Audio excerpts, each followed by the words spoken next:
በመንግስት መስሪያ ቤቶች ከ16.3 ቢሊዮን ብር በወቅቱ አልተወራረደም ሲል የፌዴራል ዋና ኦዲተር ገልጿል። በ138 መስሪያ ቤቶችና በ18 ቅርንጫፎች በወቅቱ ያልተወራረደ በጠቅላላው ብር ከ16.3 ቢሊዮን ብር በላይ ሂሳብ መኖሩን የፌዴራል ዋና ኦዲተር መስሪያ ቤት ዛሬ ለፓርላማ ያቀረበው ሪፖርት ያሳያል። ውዝፍ ተሰብሳቢው ሂሳብ ከባለፈው ዓመት ከነበረው ጋር ሲመሳከር በ50 በመቶ መቀነሱን በ65 ገጾች የተሰናዳው የዋና ኦዲተር ሪፖርት ጠቅሷል። የፌዴራል ዋና ኦዲተር መስሪያ ቤት የ2017 በጀት ዓመት ሂሳብ የፋይናንሻል የህጋዊነትና የክዋኔ ኦዲት ሪፖርትን በዛሬው ዕለት በፓርላማ መደበኛ ስብሰባ ላይ አቅርቧል። በሚኒስትሮች ምክር ቤት ደንብ ቁጥር 192/2 መሰረት ለውሎ አበልና ለማጓጓዣ የተሰጠ ቅድሚያ ክፍያ ሰራተኛው ስራውን አጠናቆ ከተመለሰ በኋላ በ7 ቀናት ውስጥ እንዲሁም የመንግስት መስሪያ ቤቶች የሂሳብ አያያዝ መመሪያ ለስራ ማስኬጃ የተሰጠ ቅድሚያ ክፍያ በ7 ቀናት ውስጥ መወራረድ እንዳለበት ደንግጓል። ይሁንና ተቋማት በዚህ መሰረት መስራታቸውን ለማረጋገጥ ኦዲት ሲደረግ በ138 መስሪያ ቤቶችና በ18 ቅርንጫፎች በጠቅላላው ከ16.3 ቢሊዮን ብር በላይ በወቅቱ ያልተወራረደ ሂሳብ መኖሩ በኦዲት መረጋገጡን ሰነዱ አስረድቷል።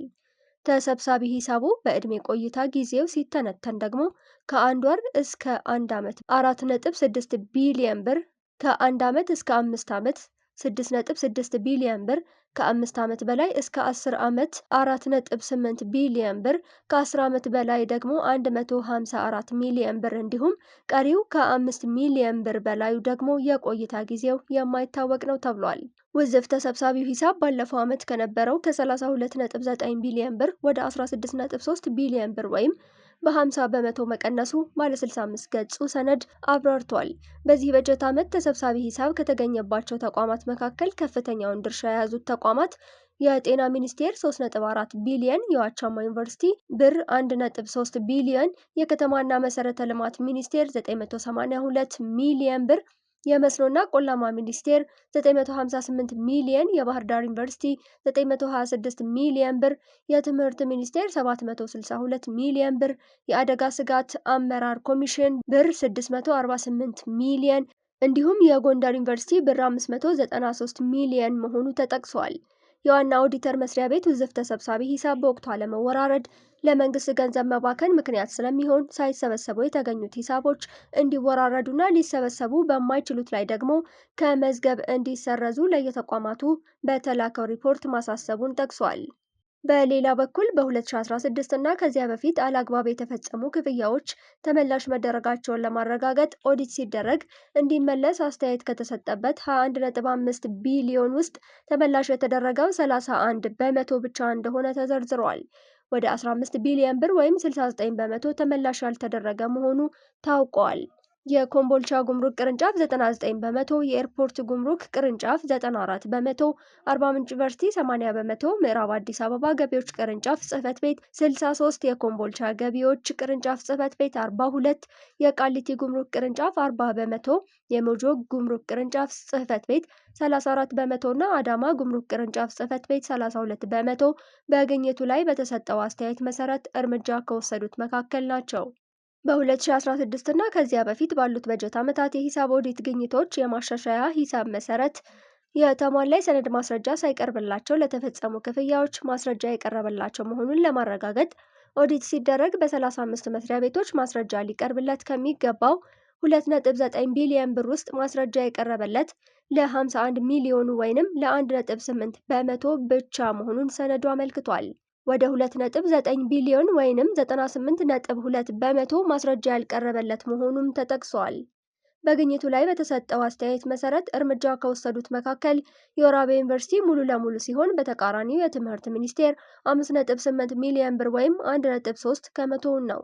የፌዴራል ዋና ኦዲተር መስሪያ ቤት ለተቋማቱ በተሰጠው የኦዲት አስተያየት የተሟላ ማስረጃ ላልቀረበላቸው ሂሳቦች ማስረጃ እንዲቀርብ አሊያም ገንዘቡ ተመላሽ እንዲሆን በማድረግ አስፈላጊውን እርምጃ እንዲወስድ ማሳሰቡን አስረድተዋል። ዋና ኦዲተር በ23 የጉምሩክና የገቢዎች ቅርንጫፍ ጽሕፈት ቤቶች ውስጥ 6.8 ቢሊዮን ያልተሰበሰበ ቀረጥና ታክስ መኖሩንም አረጋግጫለሁ ብሏል። ይህም ከባለፈው ዓመት ጋር ሲመሳከር የ65 በመቶ ጭማሪ አሳይቷል። በዚህም መሰረት በ11 የጉምሩክ ቅርንጫፍ ጽሕፈት ቤቶች ከ2 ቢሊዮን ብር በላይ እንዲሁም በ12 የገቢዎች ቅርንጫፍ ጽሕፈት ቤቶች ከ4.7 ቢሊዮን ብር በላይ አልተሰበሰቡም ብለዋል። የድሬዳዋ ገቢዎች ቅርንጫፍ ጽሕፈት ቤት 4.2 ቢሊዮን፣ የድሬዳዋ ጉምሩክ ቅርንጫፍ ጽሕፈት ቤት 597 ሚሊዮን ብር እና የባህር ዳር ጉምሩክ ቅርንጫፍ ጽሕፈት ቤት 564 ሚሊዮን ያልተሰበሰበ ቀረጥና ታክስ ካለባቸው ዋነኞቹ መካከል መሆናቸው ተጠቅሷል። ይህ ችግር የልማት ስራዎች እንዳይፋጠኑ እንቅፋት ከመሆኑም ባለፈ በገቢ አሰባሰቡ ሂደት ላይ ያለውን የክትትል ክፍተት ያመለክታል ሲል መስሪያ ቤቱ አስረድቷል። በዚህም ዋና መስሪያ ቤቱና ቅርንጫፍ ጽሕፈት ቤቶቹ ለጉዳዩ ትኩረት በመስጠት ግብር ከፋዮች ያለባቸውን ውዝፍ ዕዳ ሊሰበስቡ እንደሚገባ አሳስበዋል።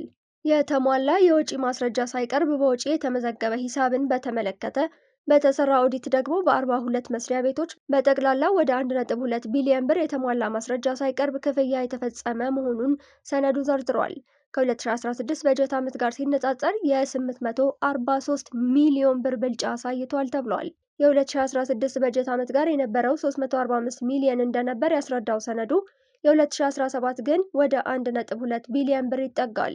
በ2017 በጀት ዓመት የተሟላ የወጪ ማስረጃ ሳይቀርብ በወጪ ከመዘገቡት መስሪያ ቤቶች መካከል የሞያሌ ጉምሩክ ቅርንጫፍ ጽሕፈት ቤት፣ የኢትዮጵያ ጂኦሎጂካል ኢንስቲትዩት፣ የመንግስት ኮሚኒኬሽን አገልግሎት፣ የማዕድን ኢንዱስትሪ ልማት ኢንስቲትዩት እና የማዕድን ሚኒስቴር ይገኙበታል። ለክፍያዎቹ ተገቢው ማስረጃ እንዲቀርብላቸው መስሪያ ቤቱ አሳስቧል። በብልጫ በድጋሚና አላግባብ የተፈጸሙ የተለያዩ ክፍያዎችን በተመለከተ በ17 መስሪያ ቤቶች በጠቅላላው 280 ሚሊዮን ብር ክፍያ ተፈጽሟል ሲል ሰነዱ አስረድቷል። ይህም ከ2016 በጀት ዓመት ጋር ሲነጻጸር የ239 ሚሊዮን ብር ጭማሪ እንዳለው ተጠቅሷል።